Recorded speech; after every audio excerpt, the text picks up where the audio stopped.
Acts chapter 27, New International Version. When it was decided that we would sail for Italy, Paul and some other prisoners were handed over to a centurion named Julius, who belonged to the imperial regiment.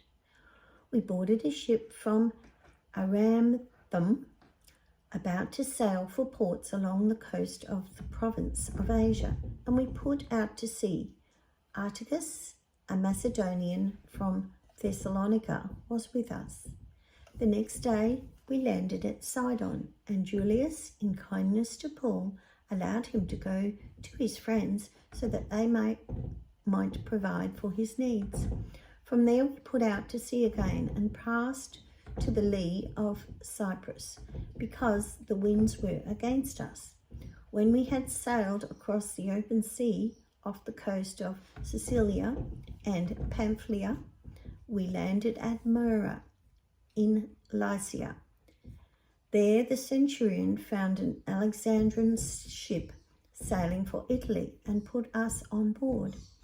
We made slow headway for many days and had difficulty arriving at Sindus. When the wind did not allow us to hold our course, we sailed to the lee of Crete, opposite Salmon. We moved along the coast with difficulty and came to a place called Fair Havens, near the town of Lasea. Much time had been lost, and sailing had already become dangerous, because by now it was after the Day of Atonement. So Paul warned them, "Men, I can see that our voyage is going to be disastrous and bring great loss to the ship and cargo, and to our own lives also." But the centurion, instead of listening to what Paul said, followed the advice of the pilot of the owner of the ship. Since the harbour was unsuitable to winter in, the majority decided that we should sail on, hoping to reach Phoenix and winter there. This was a harbour in Crete, facing southward and northward. When a gentle south wind began to blow, they saw their opportunity, so they weighed anchor and sailed along the shore of Crete. Before very long, a wind of hurricane force, called the northeasterner, swept down from the island. The ship was caught by the storm and could not head into the wind, so we gave way to it and were driven along. As we passed to the lee of a small island called Cordia, we were hardly able to make the lifeboat secure, so the men hoisted it aboard.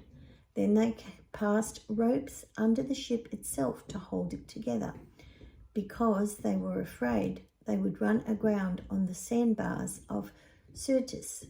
They lowered the sea anchor and let the ship be driven along. We took such a violent battering from the storm that the next day they began to throw the cargo overboard. On the third day, they threw the ship's tackle overboard with their own hands. When neither sun nor stars appeared for many days, and the storm continued raging, we finally gave up all hope of being saved. After they had gone a long time without food, Paul stood up before them and said, "Men, you should have taken my advice not to sail from Crete. Then you would have spared yourselves this damage and loss. But now I urge you to keep up your courage, because not one of you will be lost, only the ship will be destroyed.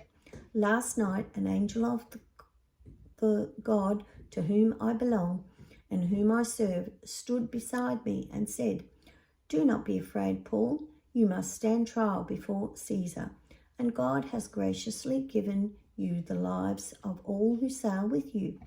So keep up your courage, men, for I have faith in God that it will happen just as he told me. Nevertheless, we must run aground on some island.'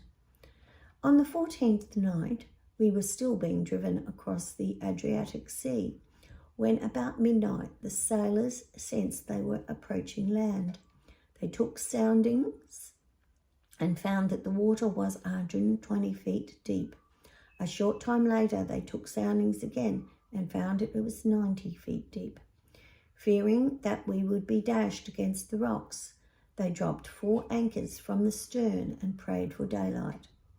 In an attempt to escape from the ship, the sailors let the lifeboats down into the sea, pretending they were going to lower some anchors from the bow. Then Paul said to the centurion and the soldiers, "Unless these men stay with the ship, you cannot be saved." So the soldiers cut the ropes that held the lifeboats and let it drift away.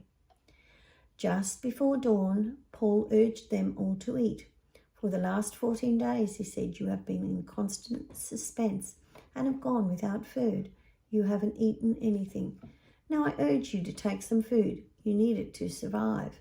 Not one of you will lose a single hair from your head."